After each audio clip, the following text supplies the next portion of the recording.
अस्सलाम वालेकुम student, welcome to my YouTube channel the Science Academy में।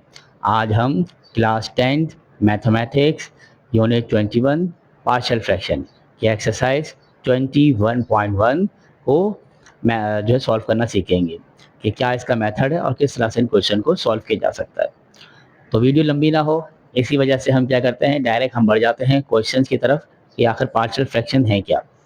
तो इसमें हमारे पास सबसे पहले जो दिया गया है question, resolve the following into partial fractions, कि जो हमारे पास फ्रैक्शंस है उनको रिजॉल्व जो है करना है, स्प्लिट करना है इन पार्शियल फ्रैक्शंस के अंदर। क्या ये नंबर है, एक कोई इम्प्रॉपर फ्रैक्शन है, वो किसी नंबर्स के साथ किस तरह से जो है वो फ्रैक्शन में तब्दील होगी। तो उसको फ्रैक्शन करने के लिए हमें सबसे पहले इसे जो है वो स्प्लिट करना पड़ेगा। तो आइए चले इसको स्प्लिट करते हैं पार्शियल फॉर्म के अंदर और फिर हम इसको सोल्यूशन की तरफ बढ़ते हैं। तो जैसे हमारे पास सबसे पहले लिखा हुआ है क्वेश्चन, हमने एक बार रीराइट कर दिया, 12 divided by x square minus 9। फिर हम इसे क्या करेंगे, स्प्लिट करेंगे इसे हम।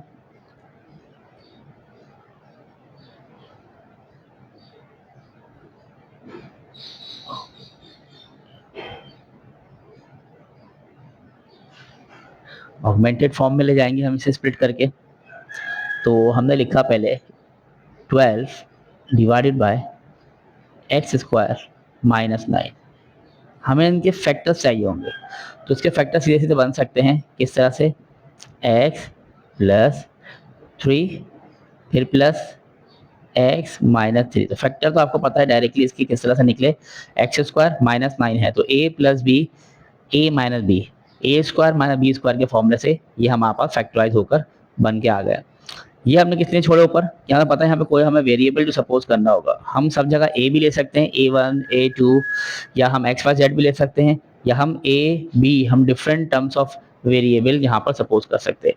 तो चलो हम इसके फैक्टर भी बता देते हैं जो निकले।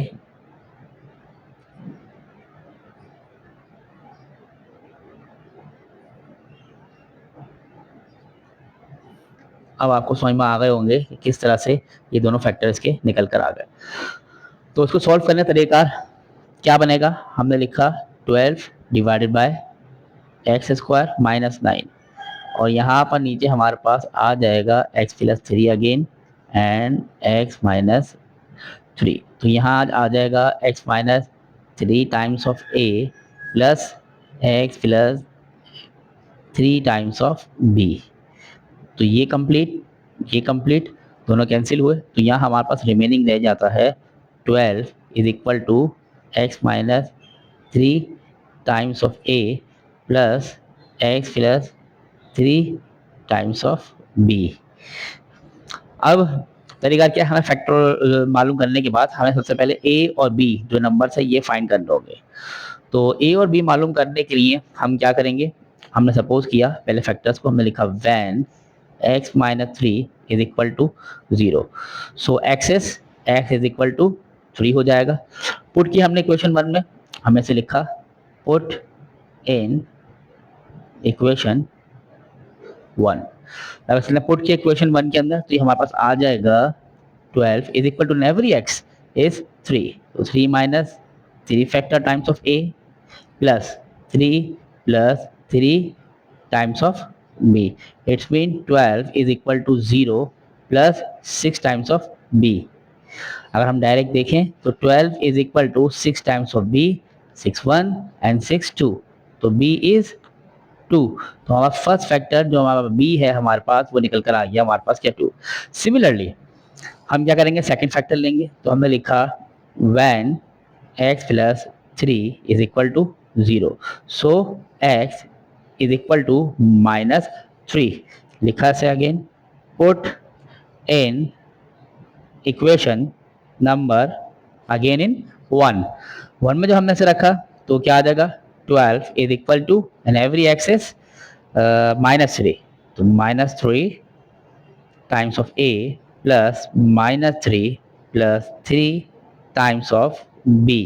It's mean 12 is equal to x minus minus plus, और हमने कहीं गड़बड़ की तो उसका मतलब है ये माइनस 3 यहाँ आएगा, ये यहाँ नहीं है तो यहाँ माइनस 3 ये यहाँ आएगा, a इज इक्वल टू नहीं है प्लस 0 जो है बन जाएगा। तो 12 इज इक्वल टू ये यहाँ पर मौजूद है -3, तो इसका मतलब -6 टाइम्स ऑफ a, तो डायरेक्टली 2 एंड दिस इज 1, तो -2 इज इक्वल टू हमारे पास बन जाता है क्या, a। तो अब अगर हम इसको देखें तो ये जो क्वेश्चन हमारे पास बनकर आया है, हम इन दोनों वैल्यूज को a और b को, जो हमारी इक्वेशन थी हमारे पास, हम उस इक्वेशन में इसको पुट करेंगे जो सबसे पहली हमारी इक्वेशन थी। हमने इसको नंबर नहीं दिया, हमें इसको नंबर देना चाहिए था। तो चल हम इसमें इसको पुट करते हैं, फिर देखते हैं क्या बनता है। 12 divided by x square minus 9 is equal to -2 divided by ये बन जाता है x प्लस 3 प्लस b है हमारे पास 2 और ये हमारे पास है x माइनस 3। इस तरह से हमारे पास एक फर्स्ट क्वेश्चन जो है वो रिजॉल्व होकर आ गया है। चलिए हमारे पास क्वेश्चन 2 जो है वो मौजूद है। 4 फ्रैक्शंस है x minus 4 divided by x square minus 2x minus 3। हमें सबसे पहले ये x square minus 2x minus 3 के हमें इसके फैक्टर्स जो है मालूम होने चाहिए। तो हम इनके फैक्टर्स जो है वो मालूम कर लेते हैं रफ में यहाँ। तो क्या हमारे पास नंबर मौजूद है x square minus 2x minus 3, ये हमारे पास मौजूद है।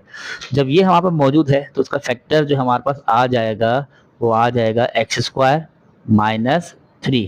तो फैक्टराइज के लिए हम लिख सकते हैं प्लस का 3x और नहीं हमने लिखा माइनस का 3x प्लस का x, तो ये आ जाएगा माइनस का 2x।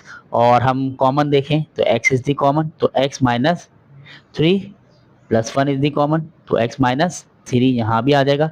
तो हमारे पास बन गया फैक्टर x प्लस 1 और x माइनस 3। ये दोनों हमारे पास जो है इस तरह से इसके ये फैक्टर बन के आ जाते हैं। तो हम क्वेश्चन की तरफ बढ़े, देखा हमने तो हमारे पास लिखा है 4 divided bye x minus 4 divided by x square minus 2x minus 3। Question हमारे पास रीराइट हुआ, हमने इसको किया स्प्लिट, लिखा स्प्लिट इनटू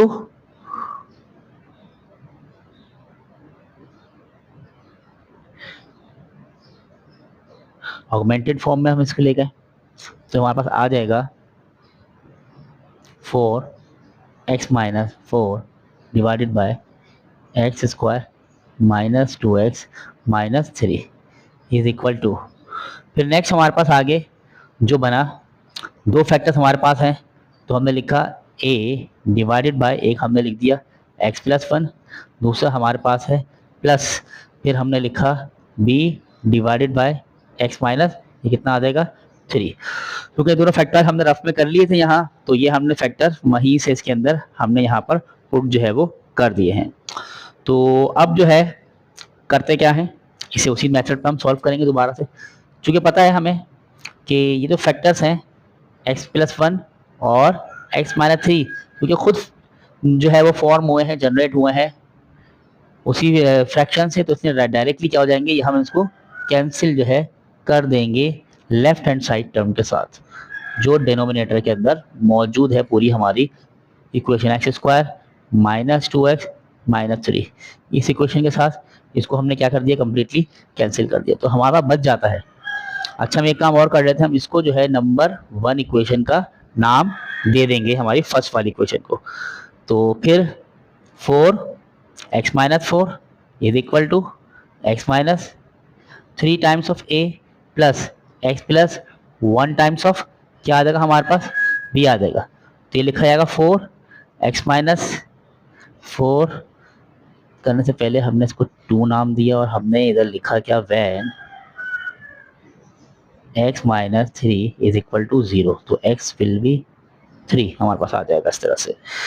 तो every x is put in equation 2, लिखा put x in equation number 2, तो बन जाएगा 4 and this is 3 minus 4 is equal to 3 minus 3 times of A plus 3 plus 1 times of B.